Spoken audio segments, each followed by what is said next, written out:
독학 아크릴화 실패하는 진짜 이유, 똥손이 아니라 이 재료 때문입니다. 안녕하세요. 아티스트 하연입니다.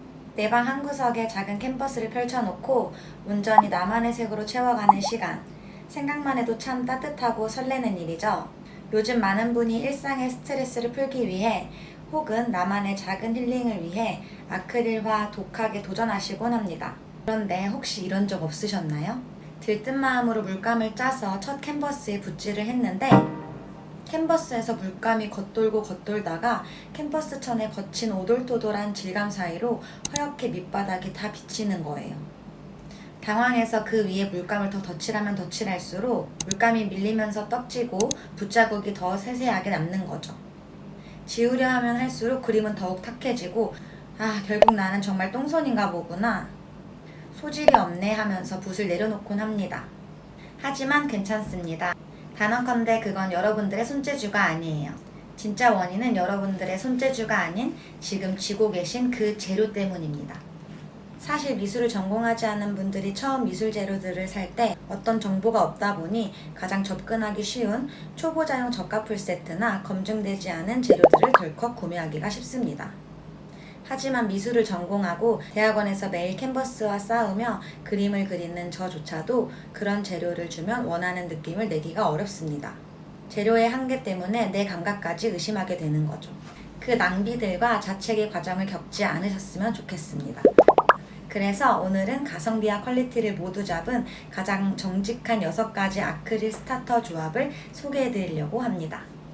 정보가 필요하신 분들을 위해 제가 오늘 말씀드릴 재료들은 영상 하단 고정 댓글에 차분히 정리해 둘 테니 필요할 때 편하게 참고해 주세요.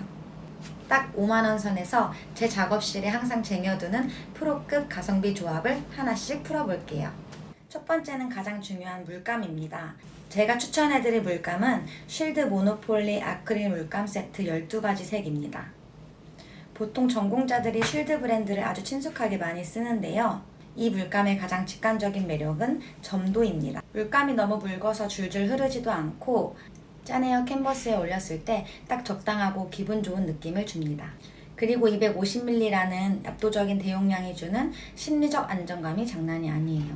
취미로 하시는 분들이 가장 많이 하는 실수가 물감 아까워서 얇게 칠하는 것인데 그러면 아크릴 특유의 묵직하고 세련된 질감이 잘 안 살잖아요. 이 물감은 용량이 워낙 괴물 같아서 실패해도 괜찮아, 다시 덮으면 되지 하고 붓질을 대범하게 할 수 있도록 손을 자유롭게 해줍니다. 칠해보면 색감이 아주 쨍하게 올라와서 일반 종이 스케치북뿐만 아니라 판넬, 거친 캔버스 등까지도 어떤 재질이든 밀착력 있게 잘 발립니다.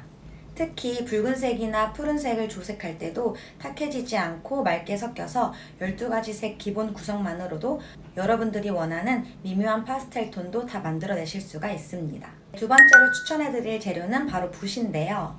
물감이 그림의 옷이라면 붓은 그 옷을 짓는 바늘과 같죠? 저는 화홍 브랜드를 애용해 왔는데요. 제가 추천해드릴 제품은 화홍 815 세트입니다. 아마 미술을 조금이라도 해보신 분들은 화홍이라는 이름이 아주 익숙하실 거예요. 그만큼 기본기가 아주 탄탄한 브랜드입니다.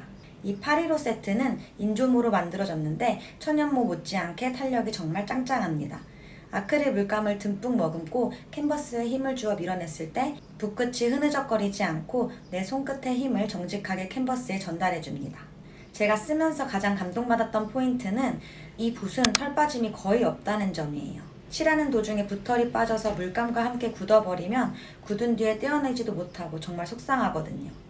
화홍 815는 그런 불필요한 스트레스를 완전히 차단해줍니다. 7종 세트라서 넓은 면적을 시원하게 채우는 평붓과 정교한 끝처리가 가능한 작은 붓까지 골고루 섞여 있어서 이 세트 하나로 충분히 시작하실 수가 있습니다. 세 번째는 독학하시는 분들이 가장 많이 놓치고 지나가서 결국은 그림을 망치게 만드는 바로 보조제 젯소입니다. 제가 추천드릴 젯소는 신한 아크릴 화이트 젯소인데요.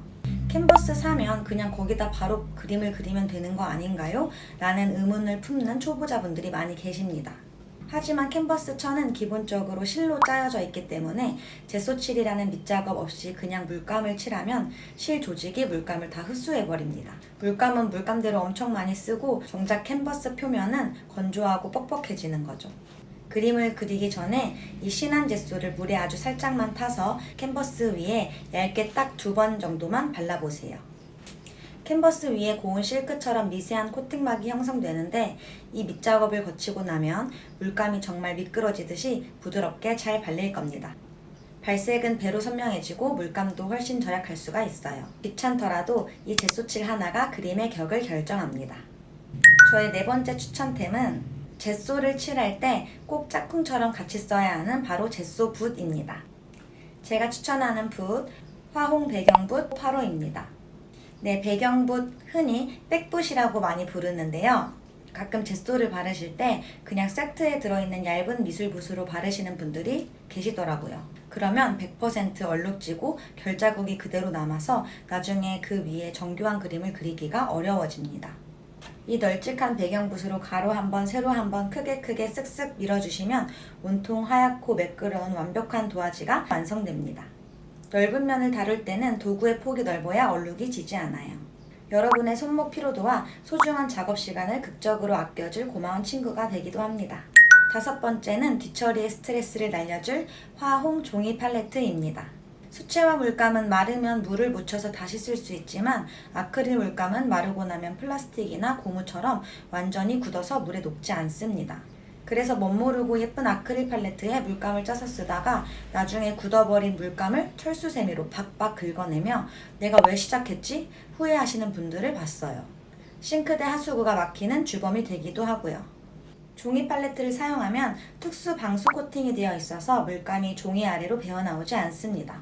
쓱쓱 편하게 섞어서 쓰시다가 작업이 끝나면 굳은 물감이 묻은 맨 윗장만 투둑 뜯어서 쓰레기통에 던져 넣으시면 끝입니다. 뒤처리가 딱 3초면은 끝나는 거죠. 창작의 마무리 단계가 이렇게 깔끔해야 다음에 또 그림을 그려지고 싶은 법입니다. 네, 이번에는 제가 마지막으로 추천드릴 6번째 재료입니다. 6번째는 그림을 얹을 든든한 대지가 되는 국산 가성비 캔버스 10호 P형입니다. 처음 그림을 그릴 때는 겁이 나니까 손바닥만한 아주 조그만한 미니 캔버스를 사용하시는 경우가 많습니다. 그런데 오히려 화면이 너무 좁으면 아주 미세한 붓질을 해야 해서 제약이 많고 다 완성해도 인테리어용 액자로 걸어두기엔 다소 초라해 보일 수가 있습니다. 그래서 처음 도전하시더라도 처음부터 과감하게 10호 사이즈를 추천드려요. 내 팔 전체를 부드럽게 움직이며 시원시원하게 붓질을 해볼 수 있는 가장 기분 좋은 크기거든요. 삐뚤빼뚤 서툰 붓터치도 10호 크기의 국산 왁구 가성비 캔버스에 올려두면 그 자체로 아주 훌륭한 현대미술 작품처럼 보이는 마법 같은 공간감이 생깁니다. 네, 여기까지 초보자 여러분들을 위한 진정성과 가성비를 가득 담은 6가지 재료들을 추천해 봤는데요. 시중에는 정말 현란하고 예쁜 패키지의 미술 도구들이 넘쳐나죠. 저도 학생 때 혹해서 비싼 외국 브랜드 제품들을 무리해서 사보기도 했고요.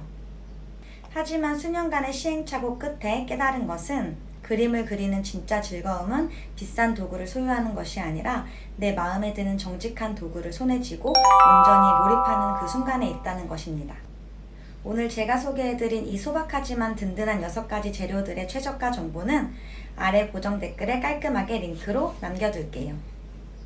오늘 제가 추천드린 재료들이 마음에 와닿으셨다면 구독과 좋아요 부탁드립니다.